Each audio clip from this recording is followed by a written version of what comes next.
حشر میں خود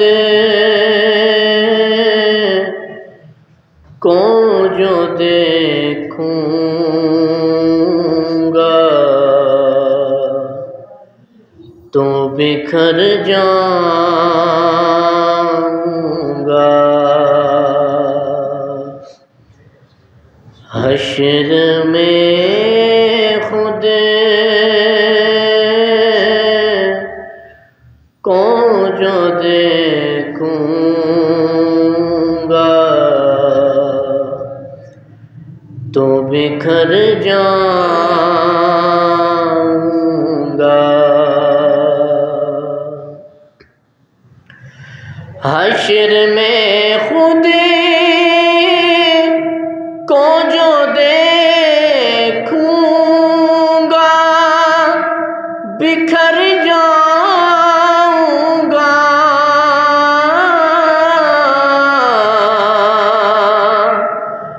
بکھر جاؤں گا۔ آپ نے گر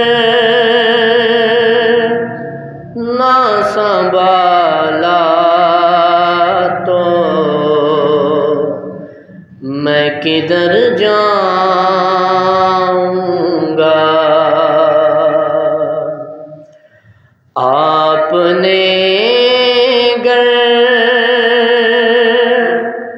نہ سنبھالا تو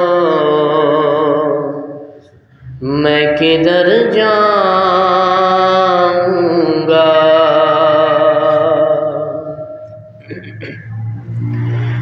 اتنا معلوم سے ہوا آقا میں تیرے قدموں سے،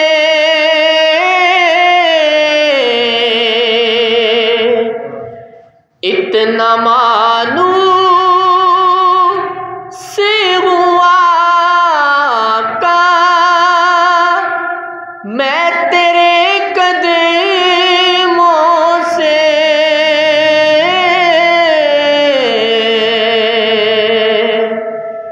میں تیرے قدموں سے، مجھ کو قدموں سے کیا دور تو میں مر جاؤں گا۔ مجھ کو قدموں سے کیا دور تو میں مر جاؤں گا۔ آپ نے گر نہ سنبھالا تو میں کدھر جاؤں گا۔ عادت نعت بہانا ہے میری بخشش کا،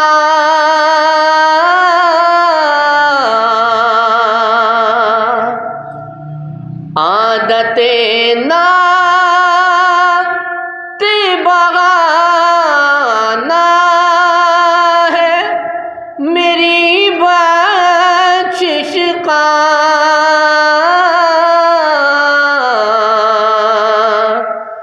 میری بخشش کا۔ نعت پڑھتے ہوئے میں پل سے گزر جاؤں گا۔ نعت پڑھتے ہوئے میں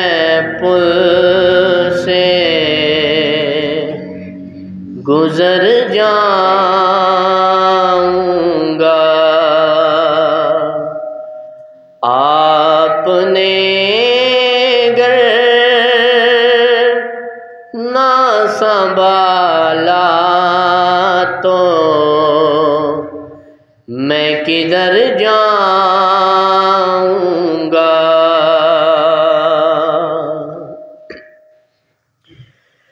میرا سر آپ کی دہلیز کے قابل تو نہیں،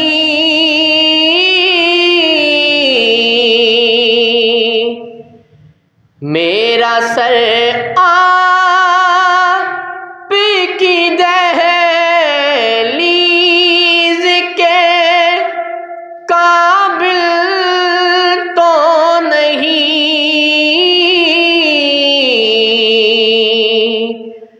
قابل تو نہیں، خاک بن کر تیرے قدموں میں میں بکھر جاؤں گا، خاک بن کر تیرے قدموں میں میں بکھر جاؤں گا۔ حشر میں خود کو جو دیکھوں گا تو بکھر جاؤں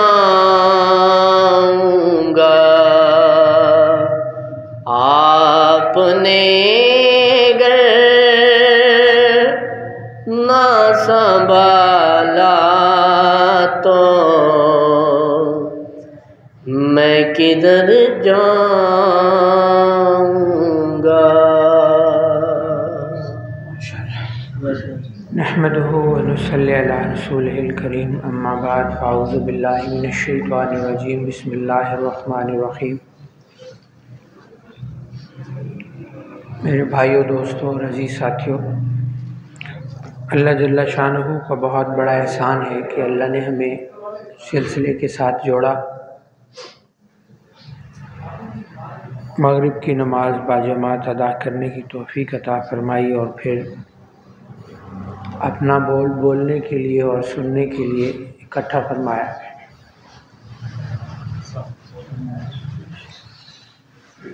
یہ اللہ رب العزت کا بہت بڑا احسان ہے۔ فرمایا اللہ جب کسی کو رحمت کی نگاہ سے دیکھتے ہیں تو دین کی سمجھ عطا فرماتے ہیں۔ میرا اور آپ کا دین پر چلنا، دین کو سمجھنا، یہ محض اللہ کی طرف سے ہے، اللہ کی توفیق سے ہے اور اللہ کے فضل سے ہے۔ دنیا کا جتنا نظام ہے، کائنات کا جتنا نظام ہے، یہ سارے کے سارے نظاموں کو چلانے والے اللہ ہیں، اور جو چیزیں اس وقت ہمارے ملک میں چل رہی ہیں، خصوصاً الیکشن کی گہما گہمی ہے، ہر آدمی اس سوچ و بچار کے اندر ہے کہ ووٹ کس کو دینا چاہیے، اور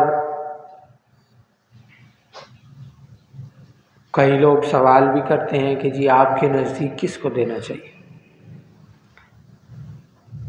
تو بھائی ہر آدمی عقل اور شعور رکھتا ہے، ہر آدمی کو سمجھ بوجھ ہے، لیکن اگر ووٹ اس نظریات پہ دینا ہے کہ یہ ہمیں نوکریاں لگوائے گا تو این خیال است و محال است و جنو است۔ نوکری دینے والا، رزق دینے والا کون ہے؟ اللہ کی ذات۔ تو اس نیت سے کسی کو ووٹ نہ دیں، یا پھر اس چیز کی وجہ سے کہ یار یہ جو ہے نا ہمارا بچہ کو کدھر تھانے میں پھنس جائے گا تو میجر طاہر آ کے چھڑوا لے گا یا فلانا سیاسی آ کے چھڑوا لے گا، اس کی بنیاد پر بھی نہیں دینا۔ کل اب ہم ان سے سوال کر رہے ہوتے ہیں کہ جی یہ ملک میں امن کیوں نہیں ہو رہا ہوتا، کیونکہ ہم یہاں پہ بیٹھ کے وہ چیزیں کر نہیں رہے ہوتے۔ تو دو چیزوں کی وجہ سے ووٹ دینا چاہیے، ایک خدمت دار آدمی کو اور دوسرا دیندار آدمی کو۔ یہ دو خصوصیات ہونی چاہیے، خدمت کا جذبہ اور دوسرا کیا ہے، دیندار ہونا چاہیے۔ ہر علاقے کی اپنی ایک ترتیب ہے، ہر آدمی کو پتہ ہے، اور ہر آدمی اس کے بارے میں اگر سوچے اور پھر ساتھ ساتھ استخارہ کر لے جو حضور نے ہمیں سکھلایا۔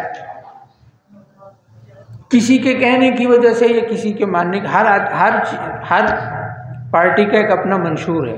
ابھی انشاءاللہ وہ آئیں گے تحریک لبیک والے بھی، وہ بھی اپنا منشور بیان کریں گے، ٹھیک ہے۔ ہر ایک کا اپنا منشور ہے، وہ سنیں، پھر اللہ سے استخارہ کریں کہ یا اللہ ہمارے لیے راہ کھول کہ ہم ایسے آدمی کو چنیں، ایسے انسان کو چنیں۔ اب ہمارے یہاں کیا ہوتا ہے، اوپر جیسے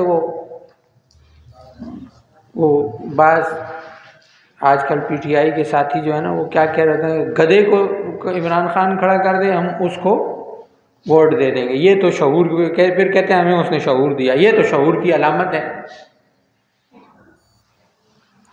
ہمیں اوپر والے سے مطلب نہیں ہے کہ اوپر کون کھڑا ہے، ہمارے علاقے میں جو ہمارے خدمت کار ہے، جو کام جس کو ہم ووٹ دے رہے ہیں، ایک مثال ہے کہ انسان کسی تنظیم کو سپورٹ کر رہا ہے، لیکن اس کا وہ آدمی ہمارے علاقے میں کیسا کام کر رہا ہے، ہمیں تو اس سے مطلب ہے نا، اوپر والے سے تو نہیں ہے۔ ہمارے علاقے میں امن و امان قائم کرنے والا وہ آدمی ہے جس کے ساتھ ہمارا واسطہ ہے، بجائے اس چیز کے کہ ہم اوپر والے کو دیکھیں، ہم یہ دیکھیں کہ جو ہمارے ساتھ، پھر وہ بعد میں جب وہ نہیں ہوتا تو وہ پھر جو اوپر والا ہوتا ہے اس سے بھی دل برا ہو جاتا ہے، یار یہ تو ہیں ہی سارے ہی ایسے ہوں گے۔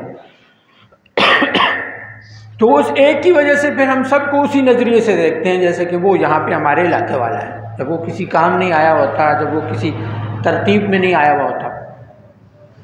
تو جیسا کہ میں نے پچھلے بھی بیان میں یہ بات عرض کی تھی کہ ہمارے گمان پر اللہ فیصلے فرماتے، جیسے ابھی سب نے یہ بات مان لی ہے کہ وزیر اعظم کون ہوگا، مان لیے نا، تو جب مان لیے تو وہ بن گیا، آپ کے گمان پہ فیصلے ہوں گے نا۔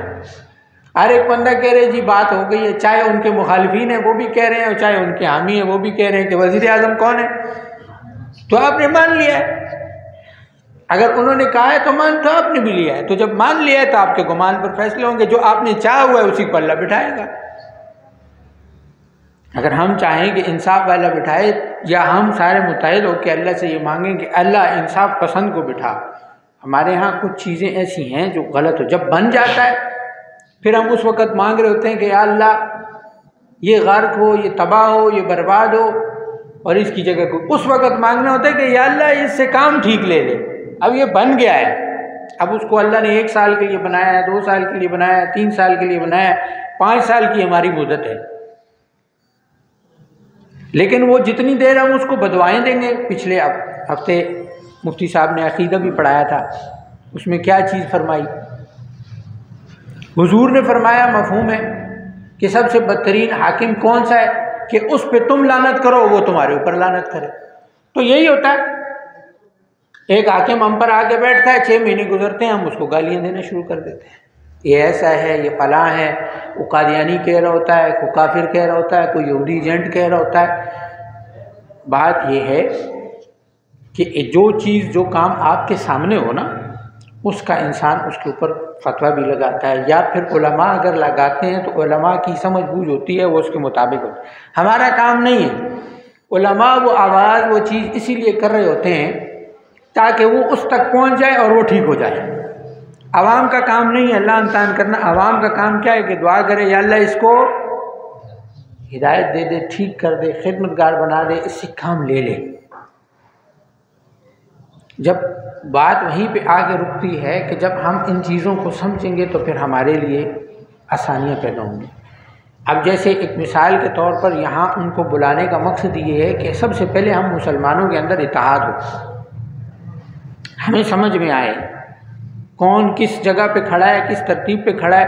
ہمارا کوئی بریلوی بھائی چلا جاتا ہے، ٹھیک ہے، اگر اس نے جا کے کسی جگہ پہ جا کے سجدہ کر دے تو سب سے پہلے فتویٰ کیا لگتا ہے کہ مشرک ہو گیا۔ اب فتویٰ کیا ہے، اب فتویٰ کیا موجود ہے وہ ہمیں پتہ نہیں، ہم نے لگا دیا ہے فتویٰ۔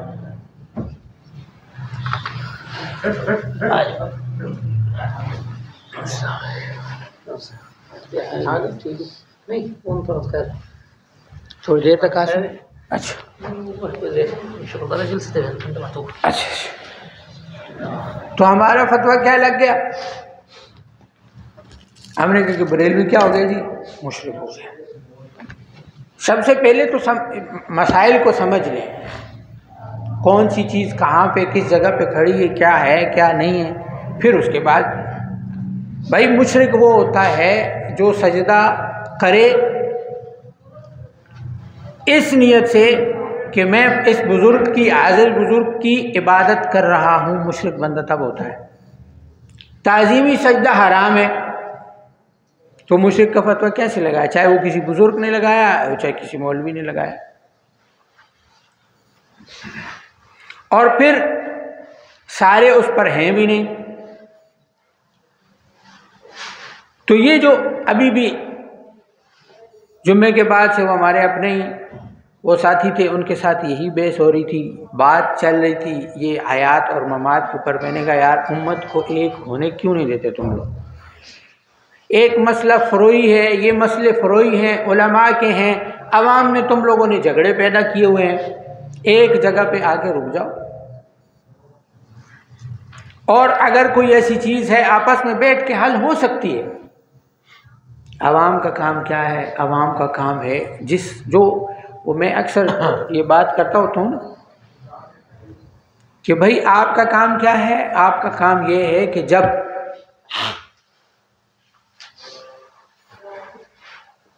آپ کو جو مولوی اچھا لگتا ہے اس کے ساتھ چلنا شروع کر دو، بس یہ دیکھو کہ صاحب شریعت ہو، حضور کی سنتوں کو لے کر چلنے والا ہو، بس اس کے پیچھے چلنا شروع کر دو۔ جب ہمیں دنیا کے لیے کوئی کام کرنا ہو نا، سب سے آسان چیز ہے یہ ایک موبائل، 5 پڑھا آدمی ہوگا، 2 پڑھا آدمی ہوگا، 3 پڑھا ہوگا، فیس بک چلا رہا ہے، واٹس ایپ چلا رہا ہے، ٹھیک ہے، اس کو اس کے سارے فنکشن کا پتہ ہوگا، یہ کیسے چلتا ہے، یہ ادھر کیسے گھستے ہیں، ادھر کیسے گھستے ہیں، فلمیں کہاں سے لگتی ہیں، یوٹیوب کہاں سے کھلتی ہے، ساری چیزیں پتہ ہوں گی۔ نہیں پتہ ہے تو بھائی میں ایسے ہی کیڑے مولوی نہیں مانا جی، ایک آنا ہے ادھر ٹورو، ایک آنا ہے ادھر ٹورو، کسی ایک نہیں مان گے نا، کسی ایک کے ساتھ چلنا شروع کر دو، اللہ آپ کے لیے آسانی والے معاملات شروع کر دیں گے، اللہ آپ کے لیے رستوں کو کھولنا شروع کر دیں گے، پھر خود بخود اللہ مدد فرماتے ہیں۔ جب انسان خود کو، ہم جب پھنستے ہیں نا تو دنیا کس سے مانگتے ہیں؟ اللہ سے مانگتے ہیں، اللہ فلاں چیز دے دے، اللہ رزق میں برکتیں دے دے، اللہ رزق کھول دے، اللہ اس کے لیے وظیفے کرتے ہیں۔ تو اپنے دین کو پانے کے لیے ہم وظیفہ کیوں نہیں کرتے، نفل کیوں نہیں پڑھتے کہ یا اللہ مجھے کسی ایسے آدمی سے جوڑ دے جو مجھے تجھ سے ملا دے، جو مجھے تیرے حبیب کی سنتیں سکھا دے، جو مجھے صحابہ کے ساتھ جوڑ دے، جو مجھے اہل بیت کا طریقہ بتا دے۔ تو جب اللہ ہمیں حقیر چیز دنیا دے دیتا ہے تو اللہ ہمیں اپنا آپ کیوں نہیں دے گا؟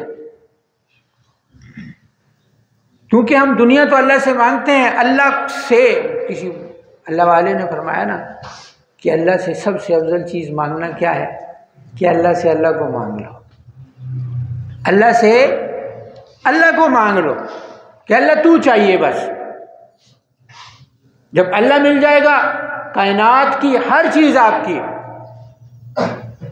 اللہ کی ربوبیت کہاں نہیں ہے؟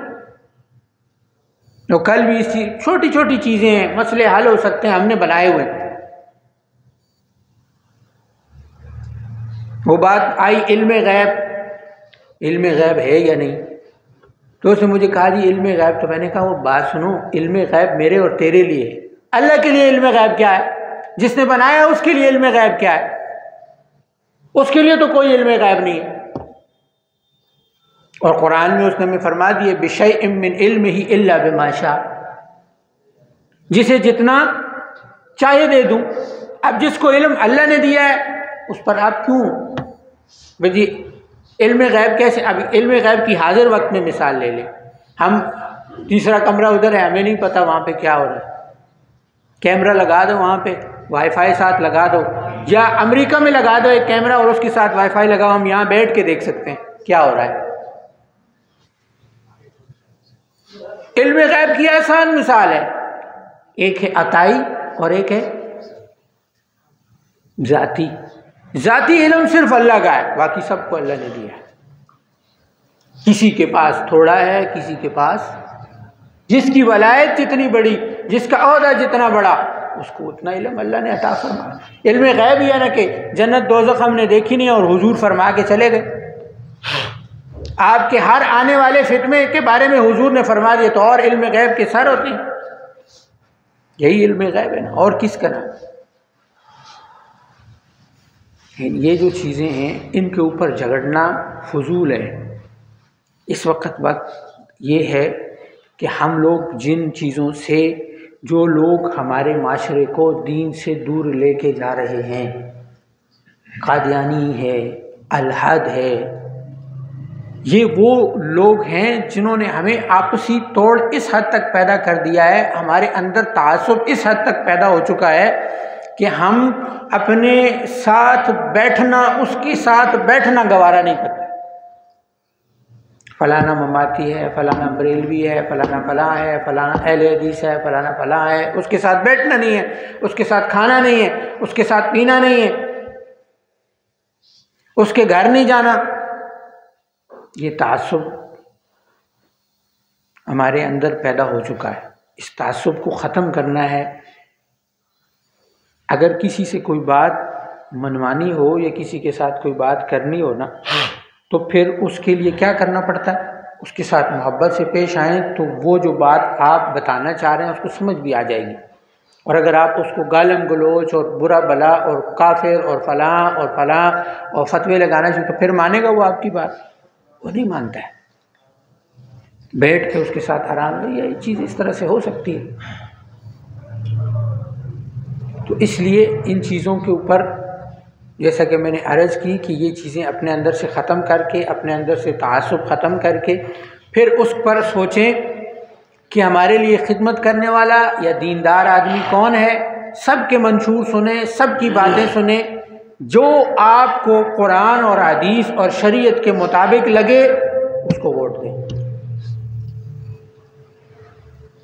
لیکن یہ سب سے پہلے تعصب اپنے دماغ سے نکالنا ہوگا کہ فلاں کے اندر فلاں چیز ہے، فلاں کے اندر فلاں چیز ہے، فلاں کے اندر فلاں چیز ہے۔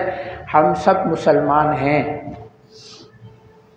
اور سب، یہ اس کی آسان ایک مثال سمجھاؤں نا تو یہ میری نانی اماں نے مجھے اس وقت بتائی تھی، اس کی تفصیلات ہم حضرت کے ساتھ جڑے تو پھر کھلتے آج تو اس کا باقاعدہ علم کھلا کہ حضور کی سنتیں ہیں اور اللہ کو حضور کی ہر ایک ادا اتنی پسند ہے کہ وہ زمانے میں ایک اس کو دے دی، ایک اس کو دے دی، کوئی سبز پگڑی پہن رہا ہے، کوئی کالی پہن رہا ہے، کوئی سفید پہن رہا ہے، کوئی سفید کپڑے پہنتا ہے، کوئی رنگین کپڑے پہنتا ہے، کوئی ٹوپی کے ساتھ ہے، کوئی ٹوپی کے بغیر ہے۔ یہ تمام حضور کی کیا ہیں؟ سنتیں ہیں۔ یہ اللہ کو اتنی پسند ہے۔ اب سارے تو ہم ساری سنتوں پر عمل نہیں کر سکتے نا، کر سکتے ہیں تو ایک ایک چیز ہر ایک کو دے دی کہ اس پر کیا کریں؟ عمل کرنا شروع کرنا ہے۔ تو یہ جو چیزیں ہیں یہ ہمیں اس لیے ملی، اس لیے نہیں ملی۔ اب ہر آدمی عاشق ہے، یہ لڑائی عشق کی ہے اور مسئلہ کوئی نہیں ہے، یہ لڑائی محبت کی ہے۔ ہر آدمی کہتا ہے میں حضور سے زیادہ محبت کرتا ہوں، ہر آدمی کہتا ہے میں دین سے زیادہ محبت کرتا ہوں۔ تو کم کرتا ہے، وہ کہتا ہے میں زیادہ کرتا ہوں، تو کم کرتا ہے۔ اب عشق کا پیمانہ کوئی دکھا تو نہیں سکتا نا، کیونکہ یہ تو دل کے ساتھ ہے۔ بڑے بڑے مولوی دیکھتے رہ جاتے ہیں اور ایک آدھا اٹھتا ہے جو گستاخی کی اور وہ ایک آدھا دنیا دار اٹھتا ہے اور پکڑ کے اس کا سر اس نے اڑا دیا۔ بڑے بڑے مولوی بیٹھے رہے، دے گئے، بیان کرتے رہ گئے، اگلوں نے کر دیا۔ جو اللہ تو کسی سے کام لے لیتا ہے، کس کے دل میں حضور کا کتنا عشق ہے، کتنی محبت ہے، یہ آپ چہرہ دیکھ کے تو نہیں بتا سکتے۔ بات یہ ہے کہ وہ عشق کی وجہ سے لڑائی ہے، لیکن اس عشق کی وجہ سے دل میں بغض نہ ہو۔ کیا کہہ رہا ہوں؟ دل کے اندر تعصب اور بغض نہیں ہونا چاہیے، دل میں محبت ہونی چاہیے، میرا مسلمان بھائی ہے۔ دل میں اصلاح کی نیت ہونی چاہیے، اگر سمجھ رہے ہو کہ یہ غلط کرے تو اس میں اصلاح کی نیت ہونی چاہیے، تعصب نہیں ہونا چاہیے، اس کے لیے بغض نہیں ہونا چاہیے، اس کے لیے گلہ نہیں ہونا چاہیے، اس کے لیے درد، اگر کوئی غلطی دے گی مجھے درد ہونا چاہیے، اس کو میں کیسے ٹھیک کر لوں۔ اس کے لیے ایک جملہ اس کو سکھانے کا اگر بول رہے ہیں تو رات کو رو رو کے اس کے لیے دعائیں مانگو، ہر نماز کے بعد دعائیں مانگو، یا اللہ اس کو ہدایت دے دے، یا اللہ اس کو ٹھیک کر دے، یا اللہ اس کے ساتھ۔ تو اس لیے عرض کرنے کا مقصد یہ ہے کہ یہ چیزیں ہمیں اپنے اندر سے ختم کرنی ہوں گی، اکٹھے بیٹھنا ہوگا، ایک دوسرے کو محبت دینی ہوگی، محمدی بننا ہوگا۔ کیا؟ محمدی بننا ہوگا۔ جب محمدی بنیں گے تو سارا جو ہے وہ سسٹم جو ہے وہ ختم۔ اللہ ان کی محنتوں کو قبول فرمائے۔ دین کے جتنے بھی شعبے ہیں، چاہے وہ بیٹھ جاؤ، بیٹھ ذکر کی بات کر، بعد میں دے دینا۔ دین کے جتنے بھی شعبے ہیں، تمام شعبے جو ہیں ان کا مقصود کیا ہے؟ ان کا مقصود یہ ہے کہ ہماری زندگیوں کے اندر دین زندہ ہو جائے ہر اعتبار سے، سنتیں زندہ ہو جائیں ہر اعتبار سے۔ شریعت نے ہمیں پورا ایک نظام دیا، پھر چاہے وہ حکومت ہے، پھر چاہے وہ ہمارا گھر ہے، ہماری بیوی ہے، ہمارے بچے ہیں، ہمارے رشتہ دار ہیں، ہمارا کاروبار ہے، ہماری ملازمت ہے۔ شریعت نے ہمیں پورا ایک نظام دیا ہے،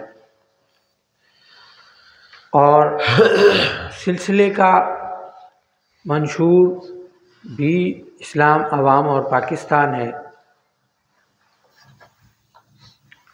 تمام اسلامی جماعتوں کا یہی منشور ہے کہ سب سے پہلے کیا ہے؟ اسلام ہے۔ اسلام کو ہم اپنی زندگیوں میں لائیں۔ جب اسلام کو ہم اپنی زندگیوں میں لائیں گے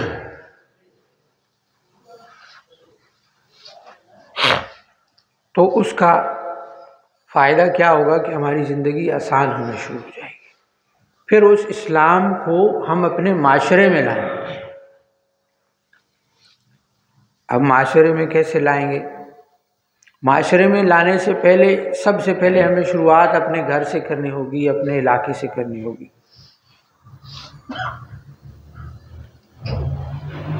اور پاکستان کیا ہے؟ وہ ہمارا گھر ہے۔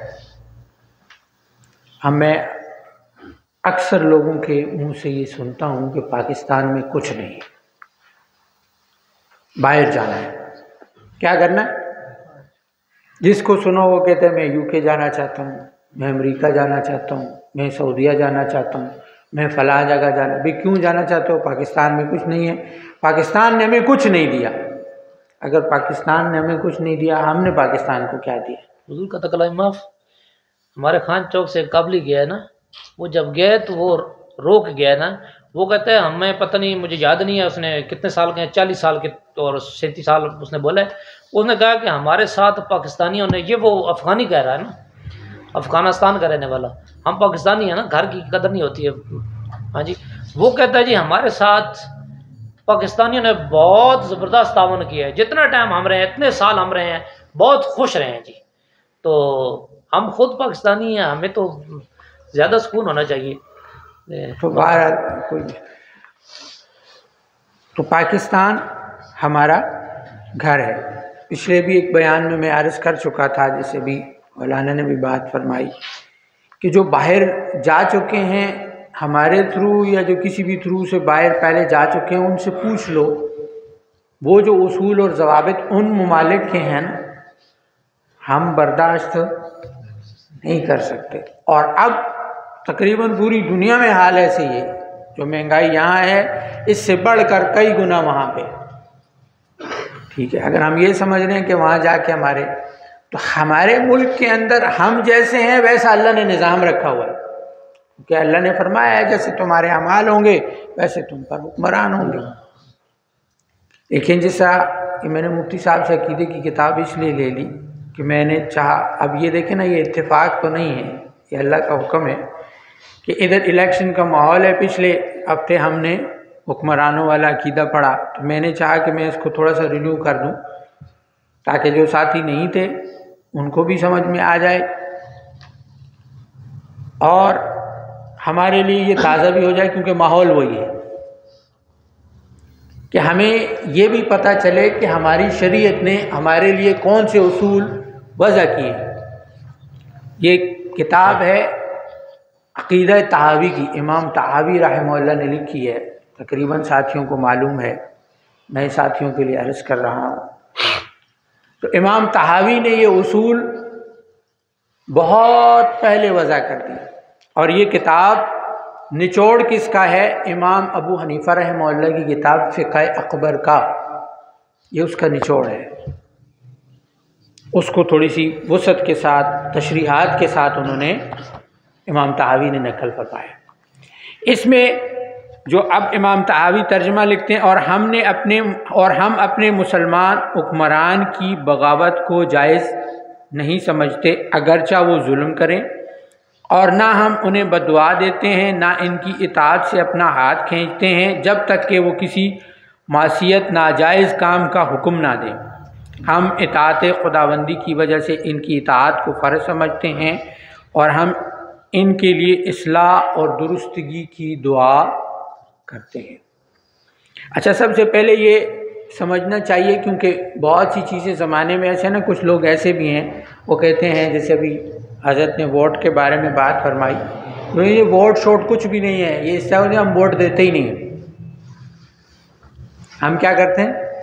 ووٹ دیتے ہی نہیں ہیں۔ ہمیں اسلام نے کیا بتایا، شریعت نے کیا بتایا، یہ ہمیں معلوم ہونا چاہیے۔ تو انہوں نے 3 اصول لکھے ہیں کہ حاکم کون بندہ بن سکتا ہے، اور 3 طریقے سے حاکم بنا جا سکتا ہے۔ پہلا طریقہ انہوں نے لکھا کہ جو پرانا خلیفہ ہے یا پرانا حاکم ہے وہ اپنا جانشین مقرر کرے، اور اس کے بعد قوم کے سردار اور بڑے لوگ اس کے ہاتھ پر بیعت کر لیں۔ یعنی کہ کوئی آدمی اپنا جانشین مقرر کرتا ہے کہ میرے بعد یہ بادشاہ ہوگا، اور جب وہ فوت ہو جاتا ہے یا بادشاہی سے ہٹ جاتا ہے، جیسے ہم لوگ کہہ دیتے ہیں نا جی یہ مورسی بادشاہت چل رہی ہے، تو بھائی ایک قابل آدمی اگر اس کا بیٹا ہے تو اسی کو بنایا جائے گا نا، ٹھیک ہے۔ بہت سی جماعتوں میں ایسے ہوتا ہے کہ وہ ہٹتا ہے تو اس کی اولاد کو جماعت کا چیئرمین یا فلاں بنا دیا جاتا ہے، تو ہم کہتے ہیں جی یہ تو موروثی سیاست شروع ہو گئی۔ تو موروثی سیاست تو انبیاء سے شروع ہے، تو یہ بات بھی جو ہے وہ مناسب نہیں ہے۔ جنہوں نے بنایا ہے نا وہ ان کو ماہر سمجھتے ہیں تو اپنے بیٹے کو بنائے، ٹھیک ہے۔ تو اس لیے کسی کو اگر کوئی وہ جانشین بنا دیتا ہے اور پھر اسی جماعت کے یا اسی کے لوگ اس کے ہاتھ پہ جب بیعت کر لیتے ہیں، تو اس کا مطلب باقی سب بھی اس پر کیا ہو گئے؟ راضی ہو گئے، تو یہ آدمی بھی حاکم کہلاتا ہے۔ دوسرے میں لکھتے ہیں کہ جانشینی کے بغیر جو شورا ہو وہ کسی آدمی کو منتخب کر کے بڑا بنا دے۔ جیسے ہمارے ہاں جو ہے نا، وہ جو ہماری قومی اسمبلی ہوتی ہے وہ اس کو بڑا کر کے کیا بنا دیتے ہیں، تو وہ بھی آپ کا کیا بن گیا؟ حاکم بن گیا۔ اب تیسری صورت جو ہے وہ ہے کہ کوئی زبردستی سلطنت پر قابض ہو جائے اور اس کے پاس اتنی فوجی قوت ہو کہ وہ بزور طاقت اپنا حکم نافذ کر دے، ٹھیک ہے۔ یعنی اس کو اس طریقے سے بھی آپ لکھ سکتے ہیں کہ کسی جگہ پہ ظلم کا نظام ہے اور کوئی دوسرا بندہ آ کے وہاں پہ لڑ کے اس جگہ کو فتح کر لیتا ہے تاکہ یہاں سے ظلم ختم ہو جائے، تو وہ بھی آپ کا کیا کہلائے گا؟ حاکم کہلائے گا۔ یہ حاکم بننے کی 3 صورتیں ہیں، لیکن جیسے کہ ہم سب مانتے ہیں کہ کچھ بھی ہوا وہ ہوا کس کے حکم سے؟ تو اب جو آنے والا ہے، پہلے تو یہ آنے کی ترتیبات ہیں، اب اس آنے کے دوران اب ہمارے پاس یہ 7 سے 8 دن ہیں، ہم نے اللہ سے یہ بات منوانی ہے اور اللہ کے آگے یہ دعا کرنی ہے کہ یا اللہ ہمیں ایسے حکمران عطا فرما، ہمیں لیکن دعا کے ساتھ ساتھ ہمیں ایسا شعور عطا فرما کہ ہم اس بندے کو ووٹ دیں جو ہمارے لیے انصاف والا ہو۔ کون سے والا؟ ملک میں اس میں سب سے بڑی جو کمی ہے وہ یہ ہے، میزان قائم نہیں ہے۔ کیا قائم نہیں ہے؟ انصاف نہیں ہو رہا۔ جب انصاف کی حکومت آئے گی شریعت خود بخود آ جائے گی، لیکن جب حکومت بن جائے تو چاہے وہ ظالم ہو، کیا عرض کی؟ آگے آ جائیں گے تاج۔ وعلیکم السلام۔ تو عرض میں کر رہا تھا کہ چاہے آنے والا جو بھی ہو، آنے والا جو بھی ہو، ہمیں شریعت یہ کہتی ہے کہ وہ جو بھی حکم کرے اصول پر، ضوابط پر ہم نے اس کی بات ماننی ہے اور بغاوت نہیں کرنی۔ ہاں اگر وہ شریعت کے علاوہ کوئی گناہ کا حکم دے تو پھر ہم کیا کریں گے؟ پھر ہم اس سے، علماء جیسے ہمارے فرمائیں گے ہم اس پر چلیں گے۔ خود سے کوئی بغاوت یا کوئی ایسا کام نہیں کرنا۔ اب اس کے حوالے سے علماء کیا فرماتے ہیں؟ اب مثال کے طور پر کوئی آدمی کسی پر ظلم کر رہا ہے اور بغاوت شروع ہو رہی ہے، تو ظاہر ہے اسٹیٹ کے پاس پاور ہے، حکومت کے پاس پاور ہے، تو پہلے اگر ایک پر ظلم ہو رہا ہے پھر 10 پہ ہوگا، پہلے اگر 10 پہ ہو رہا ہے پھر 50 پہ ہوگا، اور فساد کیا بنے گا؟ الگ سے بنے گا۔ اس لیے جو ہمارے علماء یا جو ہمارے بڑے ہمیں جس طریقے سے کہتے ہیں اس طریقے سے ہم نے خود کو لے کے چلنا ہے۔ اللہ ہم سب کو عمل کی توفیق عطا فرمائے۔ تو حضرت بھی تشریف لائے ہیں، یہ اپنا کچھ عرض کریں گے، ان کی بات سن لیں۔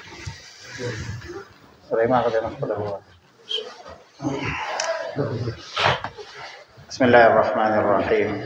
قد افلح من تزکا وذکر اسم ربہ فصلی، صدق اللہ مولانا العظیم۔ میرا بھی آپ حضرات سے نسبت ہے، میں بھی نقش بندی ہوں، اور حضرت مفتی اعظم محدث کبیر مفتی محمد فرید صاحب رحمہ اللہ تعالی کا خلیفہ مجاز۔ ماشاءاللہ۔ مجھے تو بہت پہلے آنا چاہیے تھا، آج تو ان دوستوں نے لایا۔ تصوف کا غرض و غایہ کیا ہے؟ تخلیہ عن الرذائل، تحلیہ بالفضائل۔ بری عادات کو چھوڑنا، گریز پرہیز کرنا،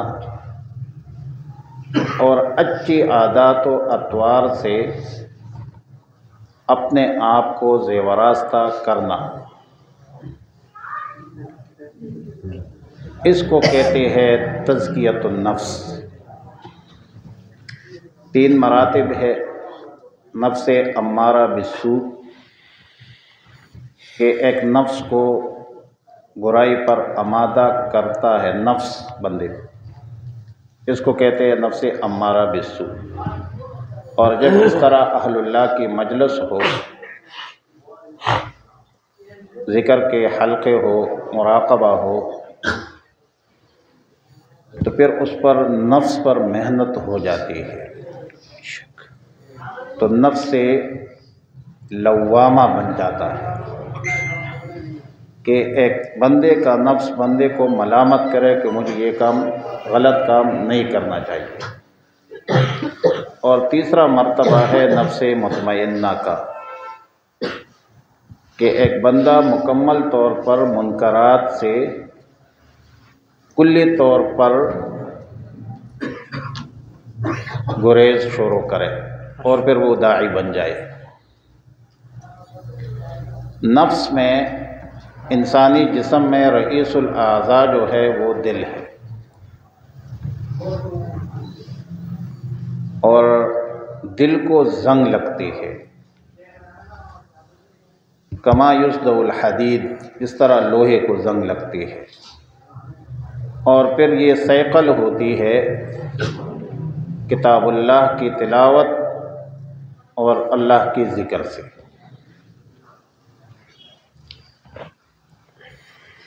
دل کی کدورت ختم ہوتی ہے ذکر اللہ سے۔ اور یاد رکھے کہ تمام اعمال صالحہ میں، مامورات میں، نماز، روزہ، حج، زکوٰۃ میں ذکر واحد حکم ہے جس کے بارے میں اللہ تعالیٰ نے فرمایا کثیرہ کا لفظ، اذکر اللہ ذکراً کثیرہ،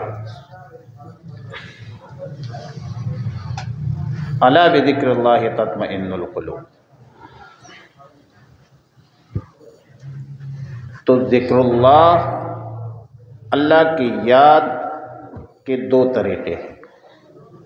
ایک ہے ان تعبد اللہ، احسان کیا ہے؟ جبریل امین آئے رسول اللہ صلی اللہ علیہ وسلم کے پاس کہ مل احسان، احسان کیا ہے؟ یہ تعبیرات ہے، سلوک، احسان، تزکیۃ النفس، تصوف، کہ مل احسان۔ رسول اللہ صلی اللہ علیہ وسلم نے فرمایا ان تعبد اللہ کأنک تراہ، آپ اللہ کی عبادت کیجئے گویا کہ آپ اللہ کو دیکھ رہے۔ اس کو کہتے ہیں مکاشفہ۔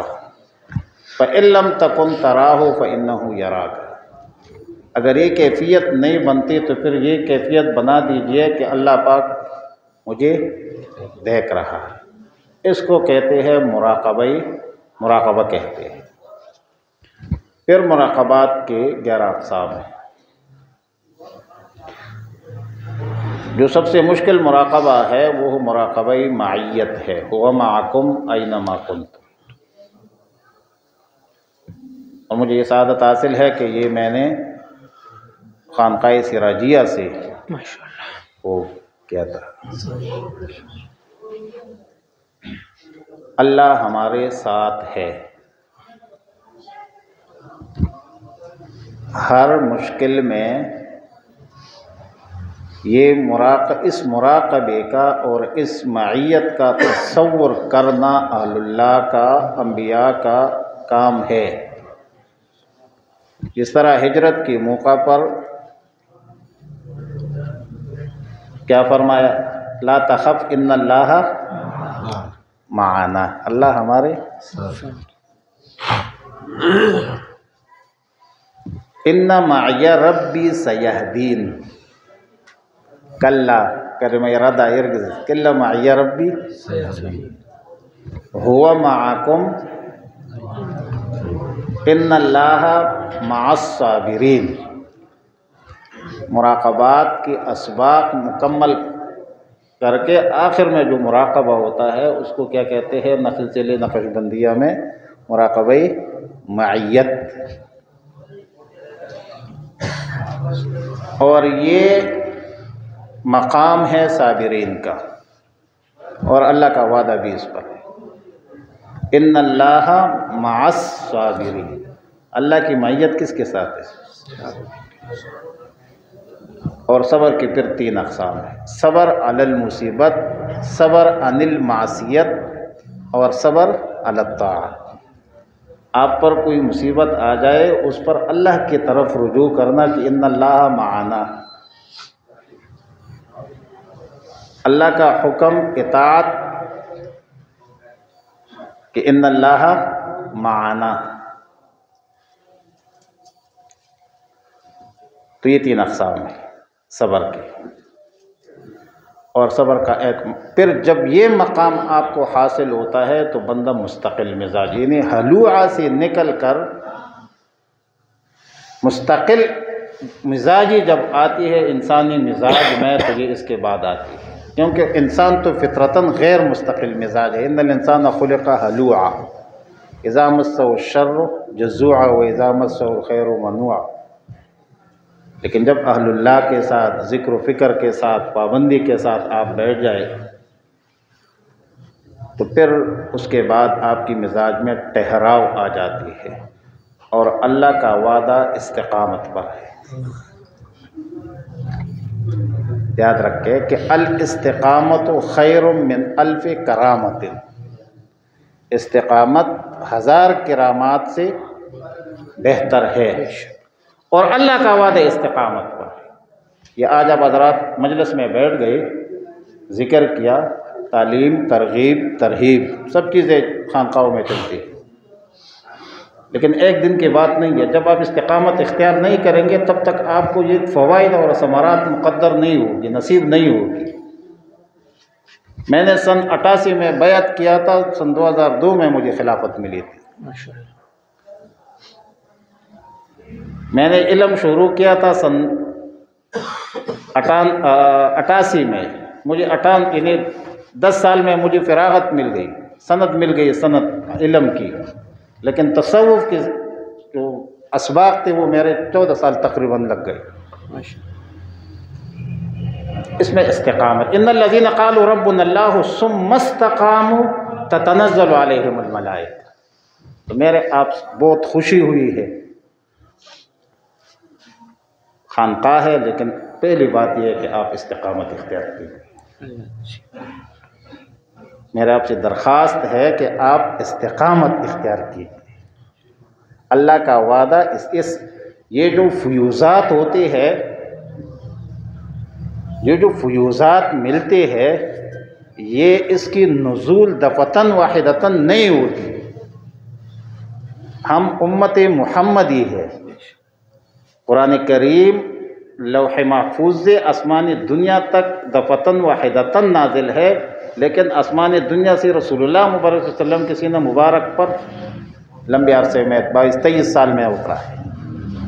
تو میں آپ کا ٹائم نہیں لیتا، حضرت صاحب نے لمبی بات کی اور یہ آپ کی تربیت کریں گے، یہ آپ کی مربی ہے۔ اللہ تو ہمارے گناہوں کو معاف فرما، اللہ جان بوجھ کر انجانے میں، ظاہر کے، باطن کے سب گناہوں کو معاف فرما، اخلاق حمیدہ عطا فرما، اخلاق رذیلہ دور فرما۔ یا اللہ، یا اللہ، جتنے لوگ دین کے جس شعبے میں کام کر رہے ہیں یا اللہ سب کو کامیاب فرما، یا اللہ سب کی تو حفاظت فرما، یا اللہ، یا اللہ تو اپنا خصوصی کرم اور رحم فرما۔ یا اللہ اس ملک کو بنانے کے لیے جتنی جماعتیں کام کر رہی ہیں، یا اللہ اس ملک کے لیے جتنے لوگ کام کر رہے ہیں، یا اللہ سب کی مدد اور نصرت فرما۔ یا اللہ جو اس ملک کو توڑنا چاہتے ہیں، یا اللہ جو اس ملک کو ایک ہونے سے روکنا چاہتے ہیں، یا اللہ ان کو تباہ و برباد فرما۔ یا اللہ، یا اللہ تو اپنا خصوصی کرم اور رحم فرما۔ یا اللہ تو ہمیں اپنا قرب نصیب فرما۔ یا اللہ یہ جو احباب آئے ہیں، یا اللہ ان کی محنتوں کو قبول فرما، یا اللہ ان کی کاوشوں کو قبول فرما، یا اللہ ان کو کامیاب فرما۔ یا اللہ تو ہم سب سے راضی ہو جا۔ یا اللہ دین پر، سنت پر چلنا آسان فرما۔ یا اللہ ہم سب اپنے آپ کو تیرے حوالے کرتے ہیں، یا اللہ تو ہمیں سیدھے راستے پر چلنے کی توفیق عطا فرما۔ یا اللہ تو خصوصی کرم اور رحم فرما۔ جتنی دعائیں، رحمتیں، برکتیں آقا صلی اللہ علیہ وسلم نے اور بزرگوں نے مانگی، یا اللہ سب میں ہمارا حصہ فرما۔ جن شرور اور فتن سے پناہ مانگی، یا اللہ پناہ عطا فرما۔ اپنے راستے کی، دین کی، شہادت کی موت نصیب فرما۔ جب اس دنیا سے جا رہے ہوں تیرا پاک کلمہ ہماری زبانوں پر ہو، لا الہ الا اللہ محمد رسول اللہ، وصلی اللہ تعالی علی خیر خلقہ محمد وآلہ واصحابہ وذریاتہ وآل بیتہ اجمعین برحمتک یا رب العالمین۔